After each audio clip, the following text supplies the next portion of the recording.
ಭಾಗವಹಿಸಿ.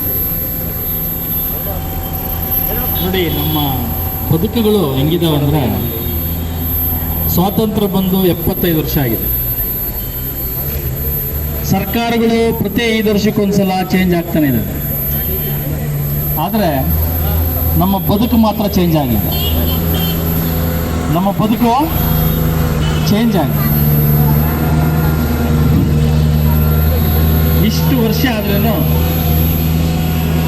ಇಷ್ಟು ವರ್ಷಗಳಾದ್ರೂ ನೆಮ್ಮದಿಯಾಗಿ ಬದುಕೋದಕ್ಕೆ ಒಂದು ಸೂರಿಲ್ಲ. ಯಾವುದೇ ನಾಗರಿಕ ಸರ್ಕಾರಗಳು, ಒಂದು ನಾಗರಿಕತೆ ಇರತಕ್ಕಂಥ ದೇಶ ಈ ಹೋರಾಟದಿಂದ ನಾಚಿಕೆ ಪಡಬೇಕು. ಇಲ್ಲಿ ಗೆದ್ದಿರ್ತಕ್ಕಂಥ MLA MP ಗಳಿಗೆ ಅವಮಾನ ಆಗ್ತದೆ. ಆದರೆ ವಿಪರ್ಯಾಸ ಏನಪ್ಪ ಅಂದರೆ, ಇಲ್ಲಿ ಹೆಣ್ಣು ಮಕ್ಕಳು ಕೂತಿದ್ದೀರಿ, ಗಂಡಸ